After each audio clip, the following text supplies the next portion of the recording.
ROW, ROW, ROW, ROW, ROW. Oh my God, look at that thing. How are you, Aaron? Welcome I'm to doing ROW, Raised on Wrestling. thanks, man. Appreciate it. Absolutely. So, what got you? What raised you? How were you raised on wrestling? Man, I was watching wrestling from the time I was like 5 years old. I had a neighborhood friend who got me into it. He would talk about Jimmy Snuka all the time. And this is before Jimmy Snuka was known to have some legal issues. But I think the first match I watched was with Jimmy Snuka and I want to say Rowdy Piper, and Snuka jumped off the top of a cage and Piper hit him in the head with a pineapple, I think, or a banana or something. And I was hooked from that moment forward, man. It was great. Indeed, good stuff. I remember it was a coconut. Coconut. Okay, yeah, yeah. That was something. I don't remember exactly what it was. Indeed, it was one of the tropical fruits. Yeah, yeah, Indeed, good stuff. I remember watching, Jimmy Snuka jumping off the cage, and now everyone's doing it or get thrown off like Mankind was when Undertaker did it to him, and it's been wild.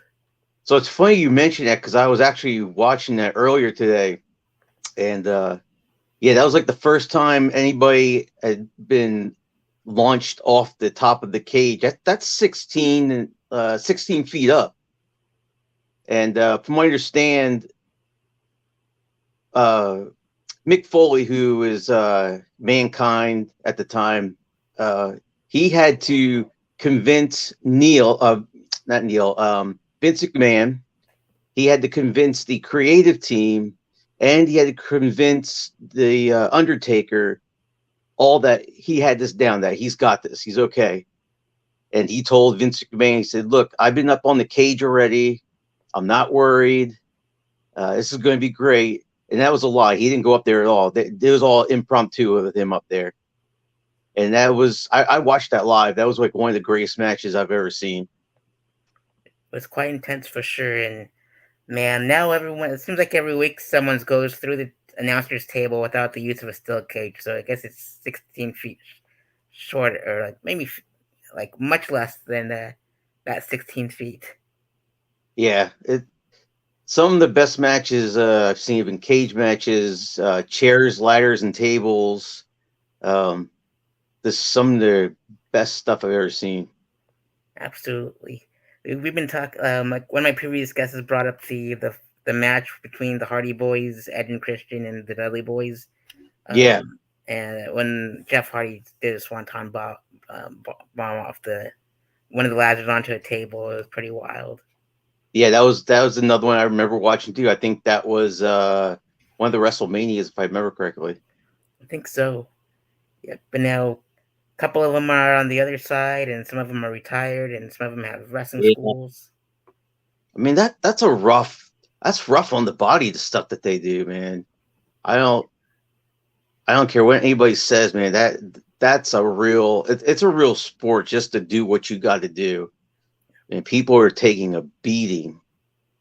They did a interview like a behind the scenes with some of the wrestlers, and Kevin Nash and Razor Ramon and X Pac. They were all talking about how their bodies has been taking a beating over the years doing the stuff that they've been doing, and of course, we recently lost Razor Ramon, R.I.P. He was a good heel, but this stuff they do is just crazy, and they don't. Some of them get paid a lot of money. Only the really top wrestlers get a lot of money. Some of them had to do it for free, kind of like a comic. You have to do it for free for a while or make pennies just to get famous. Hopefully, Indeed, that's where we met, was being stand-up comics and just getting paid drink tickets or not even yeah, $5 to fill a gas tank. It's like, ah, oh, jeez. yeah, man. When you're doing what you love to do, you don't worry about the price. You just want to do it. That's for sure. I have a show lined up tonight, and I'm pretty excited because it's like my favorite room in Orlando. Oh Um, yeah, we're at. I'll be at the Bull and Bush for Okay. Yep. So it'll be a lot of fun. I got so Yeah, many shows lined up this month, but some of them pay, some of them don't. But you do it because you love it. So, yeah, like you yeah, said, yeah. yep. So let me ask you, what is one of your all-time favorite wrestling moments that you watched? Like on DVD or live. Any of them? Any of them? Oh, my favorite one was like seeing Sabu fight Terry Funk in a barbed wire match. That one stands out the most to me. I remember seeing that. That's the one where Terry Funk was bleeding like crazy from the head. That got close up of it. You can actually see the blood pouring from his forehead. Yeah, that was a wild match.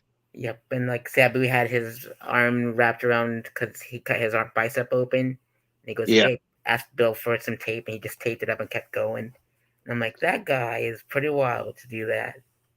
yeah. He was always forever jumping on a pile of barbed wire. And I don't know if you've ever seen him, but if you can find a good picture of him, you could see all those scars all over his body from the barbed wire cuts. Yep, and wrestling is real, and man, and then I was like, my favorite one that I seen live was just Al Snow. They were doing like an ECW house event, and that's like the pictures that you saw. And there was like I got him at the right moment when he was doing a moonsault off the top rope, and I was Right. like, that's just awesome. That was like my favorite thing to see live was just an actual moonsault live. So Yeah, I think my favorite one I saw live was Booker T and Jeff Jarrett. I believe it was Bash at the Beach in Daytona, and Jeff Jarrett smashed him over the head with his guitar. And I was like, "That's crazy, man!" When you're there and you're seeing it live, and I was second row back off. No, I wasn't front row, but second row back. It's just so close, man. He came around, gave me a high five, kept on going. Uh, and I'd say probably my favorite on screen, like TV. Uh, there's so many good ones, but one that went down in history was WrestleMania 3. Watching Hulk Hogan body slam Andre the Giant, and I remember watching that at a friend's house on TV. That was just crazy because Andre the Giant was huge, probably over I don't know, like 500 pounds or plus. So yeah, one of the comedians out in Orlando, his name is Minnie. He actually went to the Sausage Castle, and he said that the WrestleMania 3 ring is actually in the Sausage Castle. oh, And cool. yeah, so he said it still smells, and they go, yeah, that's the same ring that Hulk Hogan body slammed Andre the Giant on. It was awesome. Well, that's crazy. Um, I've heard of a lot of comics performing there too. It's interesting. But who's your okay, so here's the questions for you. Favorite uh favorite face, favorite heel, and favorite wrestler who switches back and forth between the two. Stone Cold Steve Austin. Is your favorite what switch? Yep, Switch. And favorite face was gonna be Sting, Okay. and favorite heel. I guess when Undertaker was heel, and he was like debuted, and like he had that whole persona and the whole entrance, just the whole package was just awesome. Yeah, I would say my favorite face would probably be, I mean, it sounds kind of cliche, but Hulk Hogan, man. I liked Hulk Hogan when he was a good guy for the most part, even when he became a bad guy for a while. But Hulk Hogan, my favorite heel was Ric Flair. He's one of the all-time best bleeders, and switch back and forth. I would say Stone Cold Steve Austin to me because you couldn't tell whether he's going to come out and beat up on a good person or a bad guy. He just did both. Yeah, it was He didn't great. discriminate between the two. And he beats up Vince McMahon like it's nothing. So Yeah, it's yeah. yeah. The two, man. Vince McMahon. I don't know how he's done it all these years, man. Because I mean, wrestlers they come and go, they can get in, they can get out, but Vince McMahon, he's still in it. He's just still going at it, and he still takes a beating. He does. Most definitely. He just took a stunner at WrestleMania this year too, so it was a bad stunner, but it was a stunner. So, Wow. yep. And I don't Uh, know what happened to Shane. Does Shane still get in the ring every once in a while? Because he was doing some pretty wild stuff for a while there. Yep, he was at Royal Rumble, but then I haven't seen him since. So, Okay, yep, he's probably more behind the scenes now. indeed. Yeah, when you spoke of Bash at the Beach in Daytona, like Buff Bagwell from WCW and the NWO just was at the Nog recently, and I got to interview him and stuff, and he was just in town for a wrestling convention called Wrestle Daytona, and that Oh, was a pretty cool experience for sure. man, I wish I had known that, man. I would have loved to have been there for that. Yeah, I know Kevin Nash, I believe, has a house down in Wilbur by the Sea.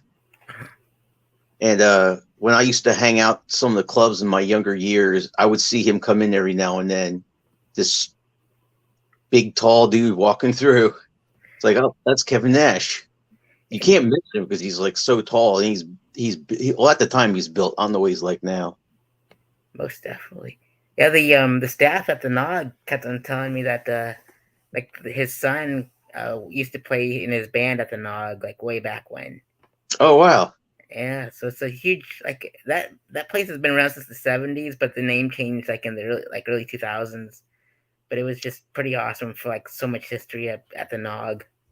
It's yeah, even haunted with two ghosts, so it's pretty neat. that I didn't know. Yep. I went Yeah, there years ago before it was a Nog. It was another Irish bar, but we just went and played pool, me and a friend of mine, and I had a good time there. And then going back, it brought back memories. No, I like performing there. You guys, all the Daytona comics were really good to me, and they treated me well, and I really like performing there. indeed. We get a bad rap or a bad reputation, but we're just like, all the comics from Jacksonville, Orlando, and Melbourne, they always come to us so they can get away with saying bad things that they can't say in their own town. So we get away with pretty much everything. So we just Yeah, don't like political talk, racism, or homophobes. But everything else is totally fine. yeah. Does is Zach still performing there? Or did he move? He moved and then he came back, and then it was just like uh, he's gonna move to Los Angeles in June next month Okay. actually. So if everything pans out for him, so we're we're gonna see what happens. Hopefully he does move because like he's dedicated to the craft. Like Yeah. if I was younger, I'd move back out there again or New York or something. But this is my last 7 months of stand up. I'm kind of over it. Ah man, Yep. How's the scene up where you're at? it's kind of hard here fitting into a regular show. Other than open mics, even open mics, some of them are. It's like anywhere. Some are good, some are bad. I've done some shows here. I got one on the 28th at the end of the month, Memorial Day weekend, and that show is always good. But the crowd here is kind of hard to get into. You gotta know somebody, or you gotta put in your work. You gotta put your dues in to get in, and not a lot of people know who I am, even though I've been here for about a year and a half, almost 2 years. That you know, not a lot of people put me on shows. Even the ones that do know me, I tried to get on shows with them, and I guess they're kind of leery. I don't know. Some places they like certain people. Yeah, I learned that in my early years when I moved from Colorado to Florida, and what I learned was like you bring value to people, like take photos of them, interview them, and stuff like that. Start a podcast, start interviewing them, and then they start knowing you who you are, and then everyone will vouch for you. And I'm like, that's how I got onto all these shows. So I mean, that's really how you got to do. You got to get your name out there. You got to show maybe you have something to give back. If you're just going up on stage, you're not bringing anybody with you. Uh, People are not coming out to see you. You're really not putting much back into the community. They want to get an investment in it as well. Whether they're a bar owner trying to make some money off of customers, or if they're just the person running the open mic or the show, trying to get more people to know who they are and about their show. They're looking for something in return. yeah, And, that's just how it is. I've been trying to get out to Philadelphia. Um, it's hard in the summer. Where the place I work for is very busy. So getting out in time and then getting to Philadelphia, it's about an hour and a half to get to any venue. So it's just hard. Indeed. I feel your pain, man. Like, I'm an hour away from all the mics, or if it's Orlando, I'm like an hour and a half away from the Yeah. mic. So it's bad, but it's good because then, like, if you go there, like, you take that drive, is like you can program your mind what you want to say and go up there to cold. And then if you bomb or you did well, you can drive back home and decompress, and you're good too. So either one is fine. But I'm lucky to be a part of like the scene here and get like know people that know people, that put me on and stuff. Yeah. Although the pay is horrible, just like wrestling. Yeah. Yeah. It's like anything, almost anything that's in the entertainment industry. There's a lot of people that do a specific entertainment field, but probably about 10% of those people actually move on to bigger things. Yeah. It's just the nature of performing arts, unfortunately. Someday you just it's just like it is like playing the lottery. You got to keep plugging at it. You got to keep performing whatever it is you're doing, whether you're a musician, a wrestler, you're a comic, a painter. You just got to keep going at it, and hopefully something sticks really good and you blow up. Look what happened to Preacher Lawson, man. He applied himself and went out to LA, got on America's Got Talent, and now he's headlining big shows. So good for him, man. Yep. And speaking of like funny people that are in wrestling, what are some of your funny moments that took place in wrestling? Oh man. Some of my funny moments were okay. DX, when they reunited, it was Shawn Michael and it was Triple H, and they came out dressed up looking like Vince and Shane McMahon, respectively, and they both mimicked the two of them to like a T. It was so funny. DX did some really outrageous, funny things. They were definitely comic relief for that part of wrestling, and I that was just so great. The other one that made me laugh, it was just a comment, but Shane McMahon again, Vince McMahon, we're in the ring, and they had a band come out. They did like this little parade around the ring, and John Cena was in the ring, and John Cena finally takes the mic. He goes, "Look, you can play your drums, you can play your flutes. Hell, you can even play each other's skin flutes for all I care." And that to me, I don't know why at that moment it was just the funniest comment I ever heard. And oh man, they do some funny stuff. Absolutely. So Yep.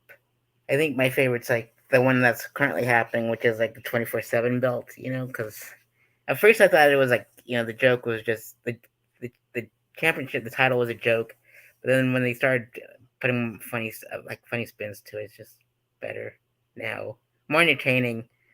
Because some of those shows are like 3 hours, 2 hours long. I'm like, throw some funny stuff in there every once in a while, and they got it done. So what would you say is whether it's a character or a saying or something? What is your favorite like shtick? What is something that really sticks out to you as being like one of your favorite things? Like for example, we were to say Mick Foley, he did all the different characters. What would you say is your favorite? That would be probably the one, because like he dressed up in all the four characters for the Royal Rumble one year, and so he could have like four entrances. And it Oh, reminded me of myself and my alter ego, because I was like doing 5 minutes and driving an hour, and I would dress like my alter ego and get 5 more minutes to have stage time. So I would just do that sometimes. They allowed it, so it was great. I don't know. I'm trying to think who would be my favorite or what would be my favorite character. George the Animal Steel is an icon that I liked him.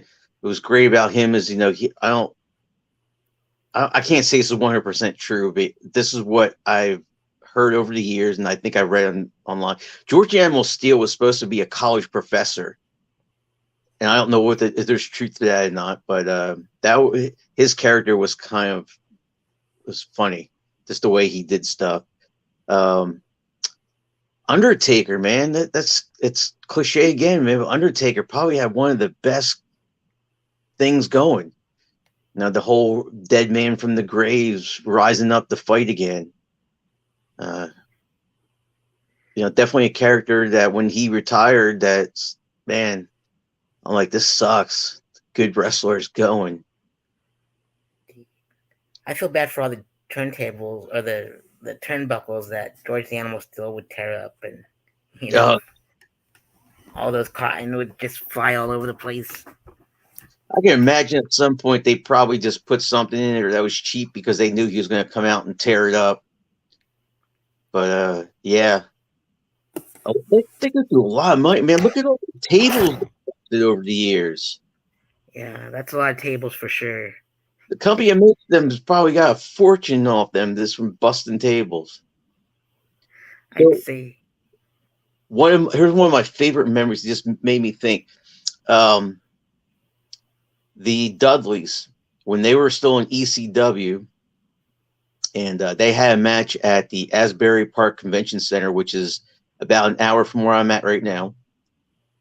I remember watching Spike Dudley go up to the second level to where the balcony is, and he had somebody lay down at a table. He jumped 2 stories up and did a splash onto somebody breaking through the table. I was like, that is crazy, man. This unbelievable. indeed. I remember when they would light tables on fire and just throw people through them. They're Yeah, wild. I remember one. I think it was Mick Foley. They put tacks on the ground, and he got thrown and landed on the tacks on his back, and not on like the mat, but on the actual concrete. Oh, He that's put himself through hell. That guy.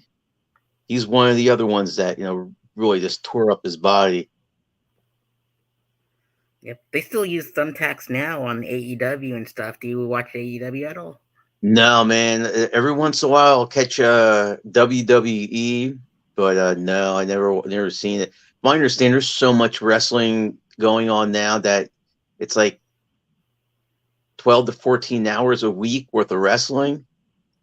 Even if you just stuck to WWE, there's quite a few shows that happen throughout the week.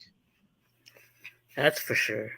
That's why I just go to YouTube and go to their channels and just pick and choose my own adventure because I don't think I could sit through all that. And I still like watch every company pretty much that are well known, I guess. And I just like click and find out like what's the story this time around. And then my buddy and I would always every time AEW would have like a pay-per-view, I'd go over to his place and we'd have like a watch party and stuff. And Right on.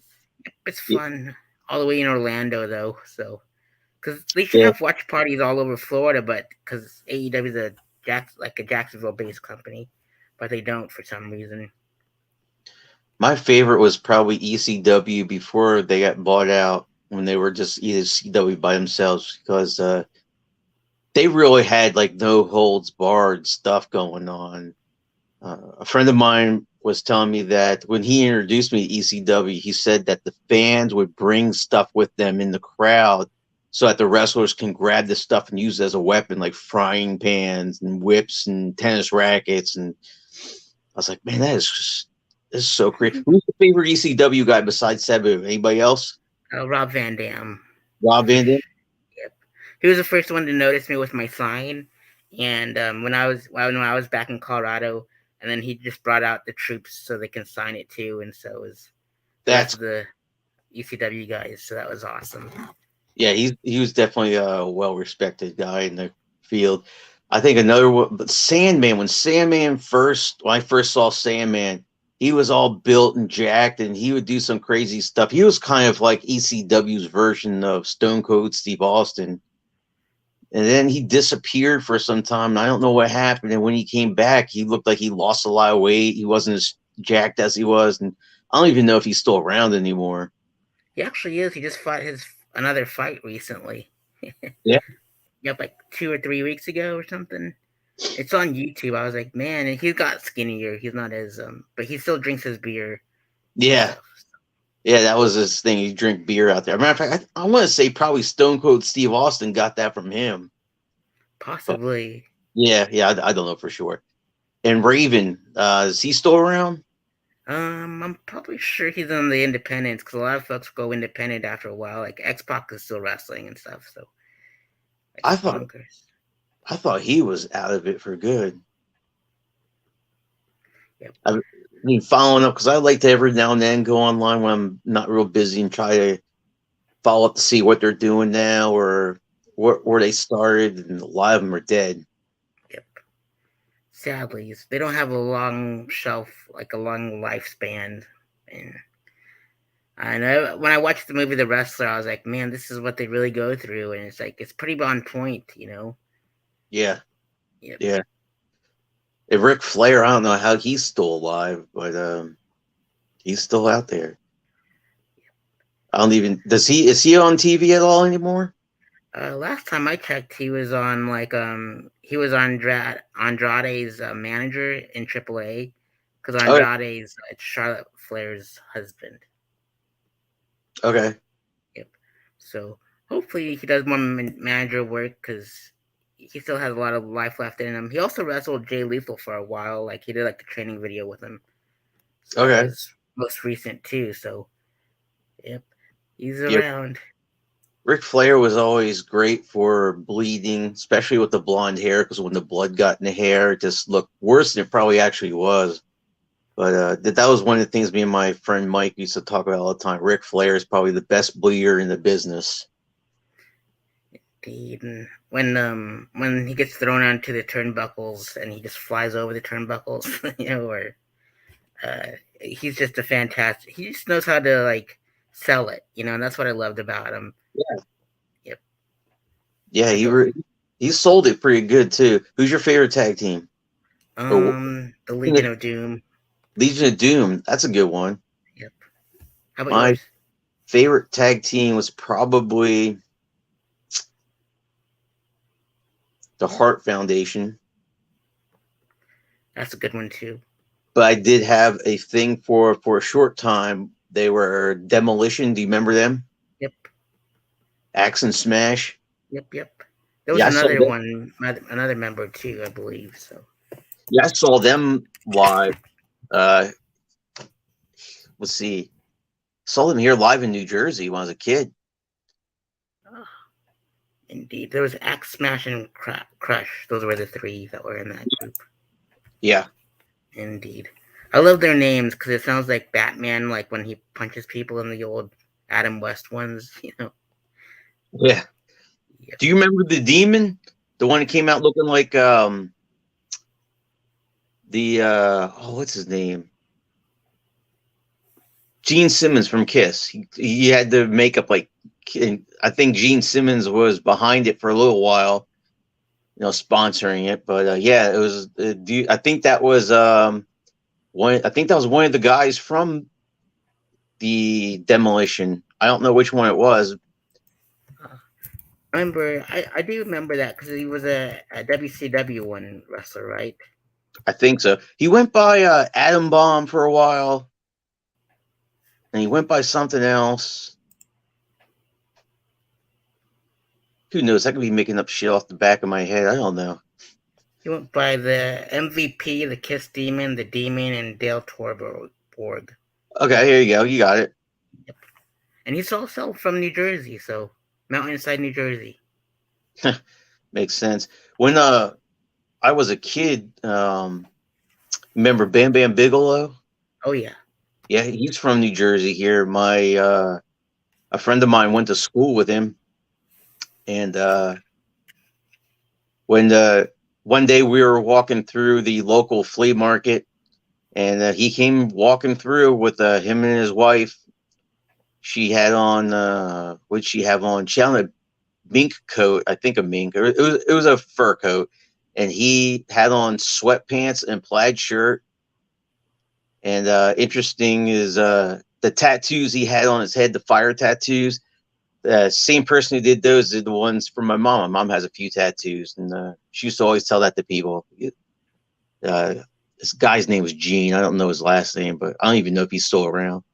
But yeah, it's just a little something that I always That's thought was pretty cool. that's pretty cool. Yeah, I remember him in video games like Raw and Genesis. I believe he was in there, and like the In Your House video game. I think he was in that one too. And I remembered like when Sabu like threw him through like the ramp way in ECW when they fought. Yeah, That was pretty bonkers too. Or Taz is one crazy guy when he with his suplexes. yeah. So, what's your favorite finishing move? I love like gosh, there's a bunch of them. Like I love like the Swanton Bomb or the 450. Like when they can actually like when they jump off the top rope like that. Those are like some of my favorites. Yeah, so I like some of them top off the top rope jumps. Some of them just those are crazy. I think though my favorite was Kevin Nash doing the power bomb, and they had that whole controversy. I don't know if it was a real controversy. It was a show, but they banned the power bomb from wrestling for a while, and then Kevin Nash would come out and do it anyway. Get that controversy going. That was one of my favorites. They tried to ban like a bunch of moves. Like the pile driver was banned for a while because it kept on paralyzing people and stuff. And now they brought it back for some strange reason. I don't know why, but I guess people are more careful when it comes to the pile driver. Yeah, I was watching an interesting video today about situations where wrestlers would go to do a move and they almost got themselves like seriously injured, and their opponent did something to basically save their life or save them from getting injured. They show one where Undertaker was in the ring with, oh man, I can't remember who. It was a squad of people. They come in and they went to go power bomb the one guy, and Undertaker realized that there was a chair there, and you can see Undertaker kick the chair out of the ring with his foot just before he gets slammed on the mat. Otherwise, he would have hit the chair and could have been seriously hurt. So they do kind of look out for each other, even though they're enemies. Yeah, those botches are pretty scary, and they need a really good dance partner. I remember when Braun Strowman and Brock Lesnar got into like a real scuffle in one of those matches because like Strowman was just going too fast and hitting too hard, and like Brock Lesnar just hits him back really hard. Like you gotta chill, dude. When they get caught up in the moment, they kind of do that. So Well, sometimes they have some actual beef, and they'll start fighting for real. Um, there's a wrestler. He was a German wrestler back in the '60s, and they would talk about when he broke character, started fighting for real. He would get nasty. He would take somebody's face and rub it against the shoelaces of his boot, and he would had a thing for trying to like basically take the boot and shove his foot down, take your ear off. Yeah, he was a nasty fighter, but they kept him around, I guess.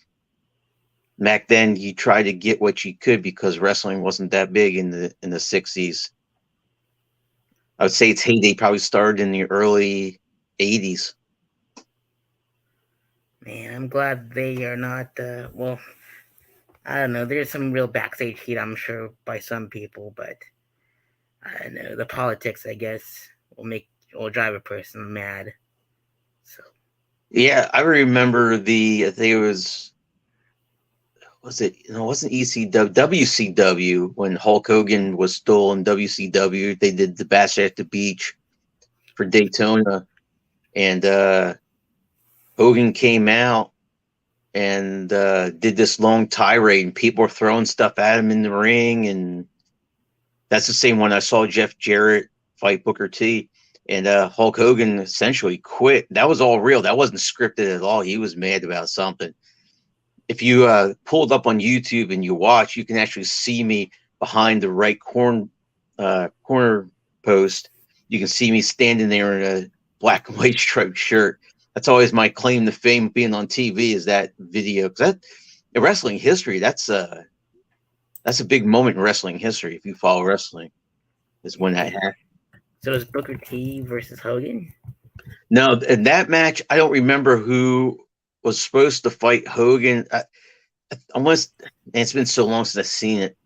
There was some controversy. Hulk Hogan basically said he was quitting wrestling, but the headliner match was Booker T and Jeff Jarrett, Oh, and Booker T ended up winning that. so it's Bash at the Beach, right? Bash at the Beach. Awesome. I'll just Google Hogan Bash at the Beach and There's a famous video of him giving some long tirade and people throwing bottles and plastic. Matter of fact, a couple of friends that were with me, they threw a plastic bottle into the ring, and the security saw her do it, and she got kicked out. oh man, yeah. There's a bunch of them with like Vince Russo and stuff like that. So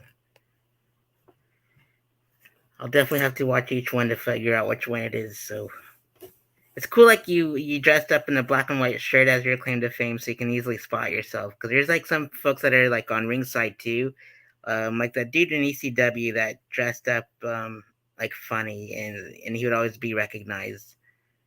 He was like a huge ECW fan, and that guy would always stand out the most to me. Oh yeah, I don't remember. Yeah. Indeed, he had like a straw hat or something. I don't know. He just made himself noticeable. But those seats are really expensive, like on the ground there. So inside seats. Yeah, they are. We didn't get front row, but second row back was good enough, man. We saw everything, and what you don't really realize, you don't see it on TV. There's so much more actually going on. I mean, you can hear them saying stuff. They'll be talking to each other in the ring. They'll say stuff only the people in the front few rows can hear. Some of it's scripted and some of it's not. But yeah, it's a different experience. If you're a wrestling fan and you want a different experience, try to get as close to the front as you can so you can hear and see what's going on. You can really see those chair smacks connecting. Even if it's a chair made to give a little bit or they're hitting in a certain way, they're still taking a good hit. So, and of course, if they make a mistake and they hit with the wrong part of the chair, then you could really hurt somebody. One thing that I would never want to experience is that concerto, with like Edge and Christian and the chairs and stuff. Yeah, those are some good fights, man. Yep, most definitely. Oh man, I remember when Edge and Christian were part of the Brood, the whole vampire thing, and like the state, like their interest was coming from down from beneath, and like their flames were wrapped like around the where they walked and stuff. Wild times for sure. I vaguely remember that. Vaguely remember that. I keep going back to it, but Undertaker, his entrances were some of my favorites too. Where lights would go out and all of a sudden they come back on. He'd be standing behind his opponent, and his opponent's like, "What is going on?" Yeah, those are interesting. Sting too. Sting had some really good entrances for a while. He would, what do they call that? Shoot down from the rafters on, trying to think what they call a zip line. Yeah, you take a zip line down from the rafters to the stage. That was always interesting. Most definitely, man. And I remember like my favorite like Undertaker entrances are like the ones from WrestleMania, because they always go out. Like most of them go all out for those entrances, and when he had those people in those big old robes and everything, and like lighting up those flaming. They look like tiki torches and stuff. Those are just yeah. Those were some of the better ones. When I didn't like the thing where he did the motorcycle, like the whole biker thing. I just liked when he stayed to his dead man bit. That was pretty good. Goldberg had some really wild entrances too, even though he wasn't really doing anything special, but he would just come out and like just tear somebody up and then go crazy with the ropes. And another good one, the Warrior, Ultimate Warrior. he had some wild entrances. He would come running out like a maniac, get in the ring, beat the heck out of his opponent, and then get out of the ring and leave. Sometimes Yeah, with even the music still going. yeah, Yep, yeah. he's a wild man.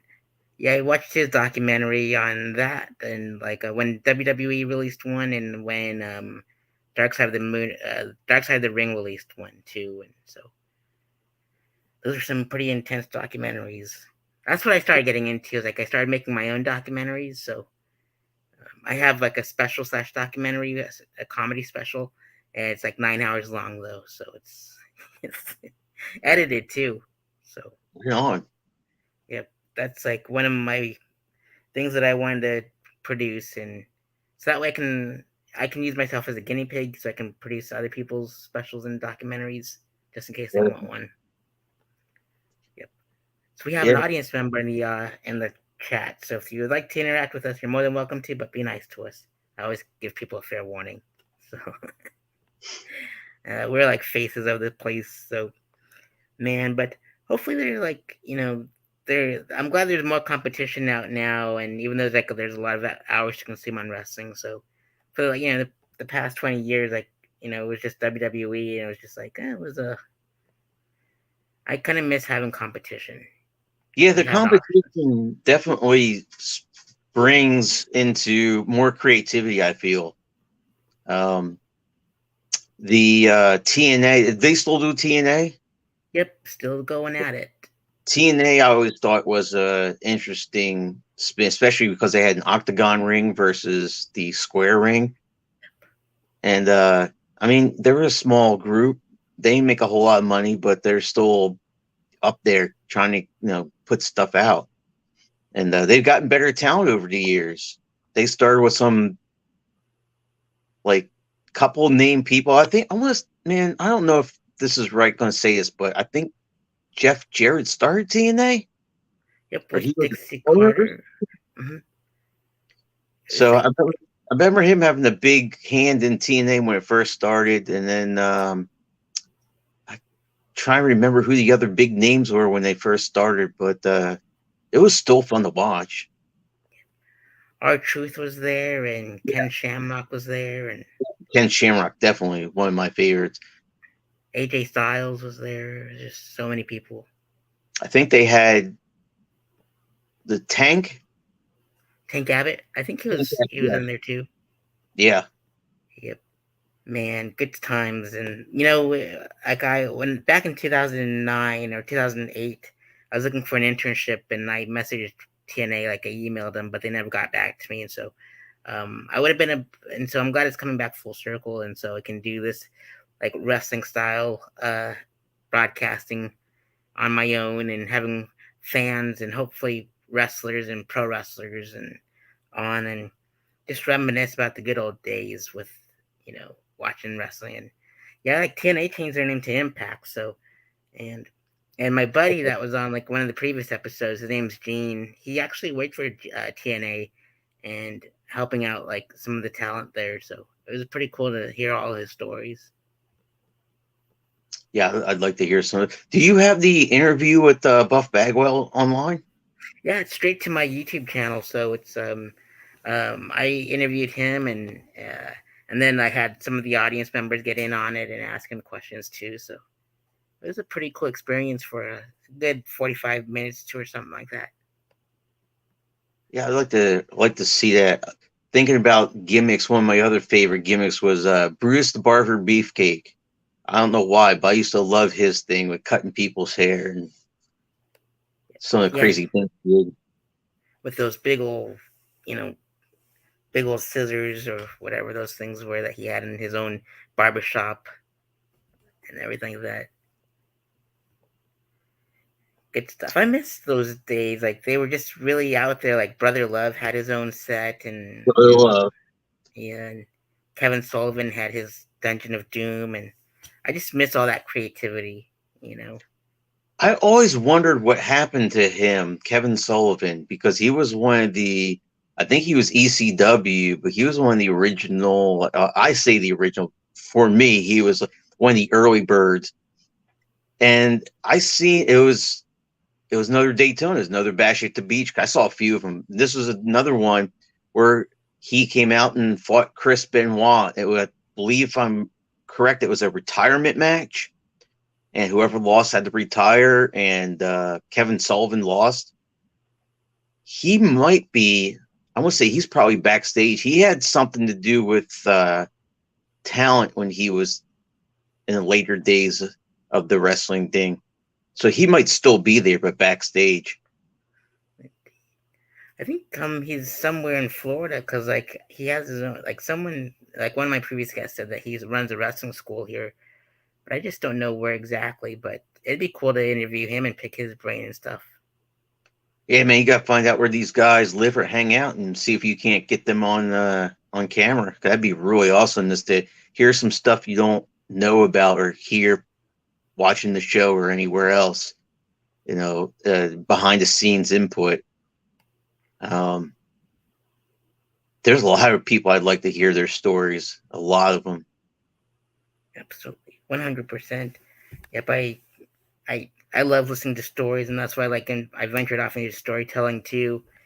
And I did my one man show at Fringe and at the Orlando Fringe and like last year, and just combined stand up with storytelling, and it was a lot of fun. I got a bad review though one time, but it was just like I'm glad I made money off my shows, and that critic can just he's just a negative Nancy. Here's the thing: when it comes to again any entertainment, you're not for everybody. You can't please everybody. Most of the time, if there is 100 people that are happy about the show, and let's say one person who's not happy, you're more likely going to hear comments from the person who's not happy than you are going to hear comments from the 100 people that like your show. So if that one person probably complained about your show, then there was probably hundreds of other people who had a great time watching you. And that goes for anybody. Indeed. You probably experience this too, like when you perform stand up, you see that one person in the front row that's not laughing or smiling, and he's just like, ugh, you're in the front. Like I got a friend here that I do comedy with. He does a lot of play on words type jokes, and they're almost kind of like dad bod or dad jokes. He creates his own though. He does his own stuff. It's not my thing, but the crowd likes him. The crowd laughs at him, and he gets people to watch him. And over the last year or so that I've got to watch him, he's also developed a character, a personality to go with the jokes. That's working better in his favor. And honestly, I don't like the joke style, but I do like his performance. He's getting more people. So yeah, man, you're just not going to be not going to be good for everybody. Not everybody's going to like it. It's just how it is. Just that's the way the cookie crumbles. Yeah. Just gotta deal with it, and I know a lot of people don't like my sense of humor because I'm just too dirty for some people. So, which I don't mind. I don't cuss, but I just like getting dirty because it's like my only outlet. I can say really bad things. That's another type of comedy. Really, is the really harsh, dirty comedy. Gilbert Gottfried, who recently passed away, he did some of the nasty stuff. Let's see, Bob Saget. Bob Saget was really foul mouthed. A lot of people don't know that because he did Full House and he did ABC's Funniest Home Videos. But as a comic, he was nasty. Richard Pryor was pretty nasty, and Eddie Murphy. Yeah, Richard Pryor was basically the trailblazer at that time of doing those types of jokes. And he came out and used every word that you're not supposed to use on stage and got away with it. It's like a slight, I want to say like a slight rule. And it's like you do something that goes against what people believe in, but if it's funny enough, you can get away with it. If you're not funny, it's like at the borderline of being funny or insulting. You're either going to say something that somebody really likes, really thinks is funny, or you're going to offend somebody. I did a comedy mic not too long ago. It was actually a contest. There's a clean comedy contest, and this guy came out and he did 10 minutes of Hitler and Holocaust jokes, and probably I want to say he offended every person in that room one way or another, except for the trans woman that was sitting in front of him. He made fun of everybody but her, and it was bad. It did not go well at all. But he just wasn't funny. If he had been funny, maybe he would have gotten away with it. Who knows? Indeed, there's just some people that are funny, and just some people that are just they should not quit their day jobs. It's like, and I've seen a lot of those in my day, and I have to sit through all of them because I take photos of them, and I'm like, oh, I try to smile, but I'm just like cringe. Yes, some of them jokes are, as we refer to, hack jokes, man. It's jokes you probably shouldn't be doing. Topical jokes can be really hack sometimes, especially it. Every comic is going to see a certain situation and latch onto it, and if everybody's going to make a joke about it, then if you're going to do it, you got to be different. You got to be absolutely. You got to think to yourself, okay, here's a joke, most obvious joke, and put that to the side because everybody's going to do that. Think outside the box, and you think of a second joke. All right, that's pretty good, but somebody's going to do that joke too.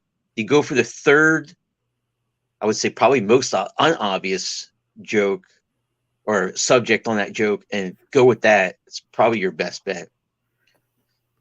So That's why I'm horrible at topical humor, and I just leave that out. Just like I don't like to pick on people, so I just pick on myself, but in a good way, not like self-deprecating.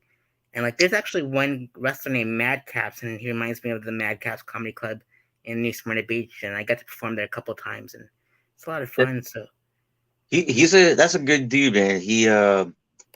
When I first started comedy, I was only about, I'd say, maybe about 4 or 5 months in, and I went and he did a show at a restaurant. I can't remember. It was a seafood restaurant, and I was a opener for I can't remember his name now. My memory's not been good lately. But yeah, I performed for him, and then when he had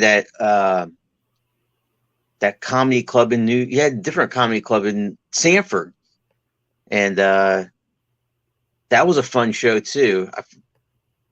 I forget the name of that comedy club. that was Mellow Monkey. That was Mellow Monkey. Yes, that's it. Yeah, Adam Lowry. That's the guy who does the shows. He's a good dude. I enjoyed performing for him. Just before I left to come here, I did a couple shows in his backyard when COVID was, it wasn't even cool to do shows at all. We did shows outside in his yard. We all did our social distancing. We respected everybody, but still a good show, man. Even though it was on his porch in his driveway, it was still a good show. A lot of funny people came out. We enjoyed it. he's a good fellow for sure. So, Aaron, if you can nominate 5 pro wrestlers to be on a future episode, and it's just a dream top 5, which wrestlers would you like to see on a future episode of ROW? Wow, I want to say that's an easy question, but it's not. So I would go with people who have extravagant personalities. I would say Stone Cold Steve Austin. But here's the thing with Stone Cold, that character that he portrays in the ring, he is actually that character out of the ring. I've heard of interviewers who talked to him and, said that he is that type of person. That's how he is. He's just himself in the ring. So Stone Cold Steve Austin. Ric Flair. Ric Flair's had the wild past. I would say Mick Foley, but he's already done so many interviews. You can hear about everything he's done on other shows. So pass him up. Let's see. Terry Funk. He's one of the old school wrestlers. I don't even know if he's still alive anymore, but he would be cool to talk about or talk to because I really like to hear some of that old school stuff that they had to go through. Now it's more businessy, but back then it was, you did your thing. You did what you knew how to do, and nobody really would stop you. Now they got rules and regulations and all this stuff, wellness policy and all that. So yes, that's three. Two more. Who would I like to see? Even though he's not around, if he was still around, Rowdy Roddy Piper. He was like one of my favorite heels. I loved his stuff. And wow, actually, we talked about already. Sabu, I'd really like to see you get him on, because I don't know if there's a whole lot of him in the interviews online, and he was definitely an interesting character. Does he still wrestle? I think he still does shows, does he not? I've seen a couple interviews, but I'm not sure if he still wrestles or anything. But he was always that quiet person, and that's what I loved most about him, because he was so mysterious. So I'll try to reach out to all of them and see what happens. Yeah, man. Reach out to them people, and like I said, Kevin Nash, man, he's in that area where you're at. You might be able to get something, man. Email him or send him a letter or something. Who knows? Maybe he can get you in contact with somebody else too. Hulk Hogan's down there too. I forget what it's, Clearwater. I think he's in Clearwater. Awesome. Yeah, for sure. I'll definitely give it a shot. So, Aaron, if I can, are there any final words you'd like to give out to the audience, members at home? Man, don't do that shit yourself at home. Leave it to the professionals. I've seen some of them backyard wrestling groups with the kids, and that, man, they're getting so hurt because they're not trained. If you want to do it, go get trained. Audition. They do like open auditions every now and then. Audition and get some training. But man, don't do it by yourself. You're gonna hurt yourself for good. Most definitely. You heard Aaron. So, Aaron, if I can, may have you take us out the way that you brought us in, and we'll wrap it up with some ROW chants. How do the what? Oh, do some ROW chants to take us away. ROW, ROW, ROW, ROW, ROW, ROW.